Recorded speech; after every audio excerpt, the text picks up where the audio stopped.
Hello guys and welcome back to my channel. So today I'm going to be doing a Q&A. I asked you guys on Twitter any questions that you want me to answer. Now I'm going to be answering ones that are a little bit more juicy than normal. So strap yourselves in, Dill, and let's get straight into it, shall we? By the way, I'm wearing mine and Shani's merch. It says not a problem on sgthelabel.com. I will leave the link down below if you are interested in purchasing.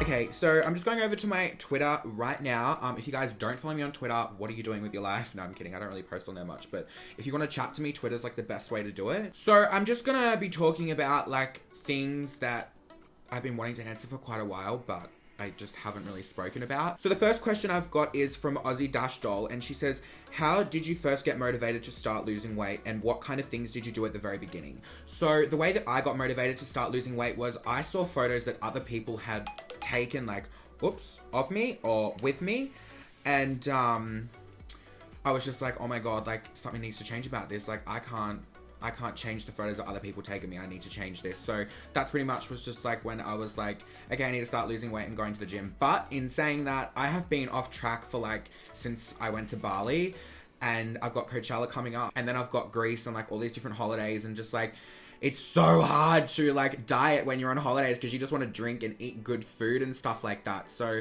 hopefully I can get back into it soon. I'm just kind of making good decisions at the moment. Not really. I've been eating ice cream like every single night before I go to bed. But like, yeah, it's just like, it's a mind thing. Like you have to be in the right mindset to be able to stick to it and lose weight. I will get back on track soon. I just don't know when. I've just got so much shit to do. The last thing I'm thinking about is losing weight at the moment, but I will get back on track soon because I really do enjoy it. I do enjoy going to the gym and making my arms look rather... Oh, that just cracked. I haven't been in so long. Oh my god. Oh my god, someone asked me, have you ever had a little crush on Jonathan? Are you serious? Shani's like my best friend, as if. I mean, I think Jonathan's stunning and all that, but I've never had a crush on him. That's fact to it. Fact to it. This question was asked so much in this whole Twitter thing. It's, how did you feel as Shani's best friend about John and her getting back together? Love them both, just curious. I'm happy for them both. I think they're super cute together. I love John and I love Shani, and I think they're gonna make really cute babies one day. So yeah. Do you have any YouTube beef? I actually don't. I really try to avoid getting into drama and stuff. I try and keep like a really clean slate because the last thing I want to do is get into YouTube beef with anyone. So yeah, no, I don't.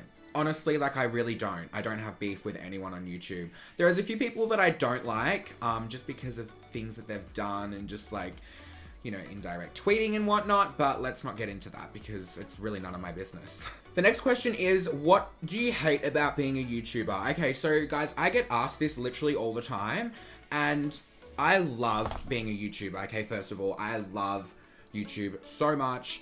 It is everything to me. It is my job. It is my life. It is what I live and breathe for. However, there are a few negative things that do come along with it. So I've thought of a few things that I just want to say. So the first thing is when I'm meeting people out in public, I love it. I love meeting you guys, and you guys know that. I love taking photos with you. It's really cool and still a little bit crazy in my mind. Anyway, sometimes when people ask for a photo with you, they don't do it in a very polite way. For example, I'd be out somewhere doing something and someone would just come up to me and say, can we get a photo? It's like, hi, what's your name? Nice to meet you. Blah, blah, blah. Like, what would be so much nicer is, hi there, my name's Isabella. I really enjoy your videos. Am I able to get a photo with you? Sure, why not? But when it's just like, can we get a photo? Or especially like, if we're out clubbing, oh my god, you know, the thing that grinds my gears the most is when I'm with friends and someone asks me for a photo and they literally just grab their phone and they just push it into my friend's face, meaning like, take the photo. Like, that is one thing that really fucking irks me. Or like, when people do that, I'm just like, no, let's just do a selfie. Like, it just gets annoying. Like, it just gets so annoying for my friends to having, like, they don't mind doing it because they're all super nice, but like, it just gets annoying. Like if I was them, I would be annoyed. Do you know what I mean? Like, I wouldn't want to take photos of my friend with subscribers all night or whatever like that. Do you know what I mean? The other thing that pisses me off is if we're all out as a group, or I'm just with like some of my other friends or whatnot, and people have physically like pushed my friends out of the way. Like, they've literally shoved them and said, can you get the fuck out of the way? Like, people push them out of the way to get to me. Like, thanks. I know that's kind of like riveting, but like, no, I'm kidding. I'm kidding. But I feel like it's so rude when people push my friends. It's the worst thing ever. And I've always said something. I'm like, why did you have to push my friend? Like, it's just so unnecessary for people to just like push and shove my friends out of the way or just like get in their face to move. Like, it happens so often and it's just so annoying. Please just be polite. Oh my God. Another thing that I don't like about being a YouTuber is haters. Now, I'm not talking about haters that are like, fuck you, you're a fag. I'm talking about haters. Is my microphone recording? I'm not talking about those haters that are like, fuck you, fag online. I'm talking about the ones that actually try and make a move on physically seeing me in person in order to do something. So let me tell you a little story time, Dill. I'm not going to give this guy any credence whatsoever because he's already embarrassed himself enough on the internet. He pretty much makes videos about me and says that he wants to like egg me, or like he's extremely homophobic and he's not down for me whatsoever. Like, I don't know why he doesn't like, he has such like a vulgar like hate campaign against me with him and all of his friends. Yeah, he's made numerous videos about me on one of these social media platforms and I always get sent them and I just laugh at them and I'm like, whatever. But when I did the Sydney meetup with Shani, he was threatening to come along and throw eggs at me. I know, pathetic, right? Like, think of something better, hun. Anyway, I was like, I don't want to get eggs. Like, my makeup's gonna look lit. Like, if I get eggs thrown at me, then everything's just gonna turn to shit. Like, what am I gonna do? So I was like, fuck this. So I hit up Benefit and Princess Polly. I'm like, we need extra security. I want security guards like here and here, and they sent me this full plan of all their security because Benefit and Princess Polly are the best people to work with ever. So they had the best, tightest security that whole day. It was so good, literally from like when we got it out of the car to like at the venue the whole time, like going to the bathroom and everything. It was just so fucking good. Yeah, they kind of like rocked up towards the end. I'm pretty sure they were at the back, but there was no way in hell that they could get anywhere near me. So good luck, but you failed. Maybe next time, Jill. Oh, also, another thing that I don't like about being a YouTuber is when I'm in a shopping center or something and people follow me around. Like, that gives me the worst anxiety. Like, when people like physically follow you from shop to shop, like filming you or something like that, it's just like, I understand like it's, maybe they don't have like the confidence to come up and say hello, which is totally understandable, but just like, when you know like people are filming you and following you around constantly, it's just like, it just gives me so much anxiety. Like, I'd much rather people just come up and say, hey, give me a hug, have a chat, go get a coffee, whatever. Do you know what I mean? Okay, another question I get asked a lot is, how do you cope with anxiety? Okay, so anxiety is kind of brought onto me by overthinking. So I tend to overthink a lot, and it's with everything, like so many situations, like relationships, friends, like everything like that. Like, I'm such an overthinker. I tend to kind of create a problem sometimes. So literally what I did last week is I Googled, like, I was considering, like, this is a little bit dramatic, but I was considering going to see a counselor just to talk to someone that, like, doesn't really know me, just to get their advice and, like, what they could say to help me in a way. Do you know what I mean? Anyway, I literally just ended up going on Google and Googled how to stop overthinking, because that's my main problem. That's what brings on my anxiety about things and stuff like that. And I read them and I was like, holy shit, this is actually genius. So pretty much what I've learned to start doing is not investigating and investing so much time in things and overthinking as much as I normally do. As I said, that is why my anxiety gets triggered. So what I've learned to do is, if I'm like starting to overthink, or if I'm like in a deep mindset of just overthinking something and I know it's gonna give me anxiety, what I do is I just stop there and I literally just like think of something else. Like, I know it sounds so hard because it's always playing in the back of your mind, but I've just thought everything's good at the moment. Why would I try and create a problem or overthink something that might cause me to create a problem? Does that make sense? It's really complicated, like not like a professional or anything like this, but that's what I've been doing as of late, and it's actually really been helping a lot. So yeah. Here's a really good one that I know exactly how I'm gonna answer. How has filler and cosmetic enhancements impacted your self-esteem?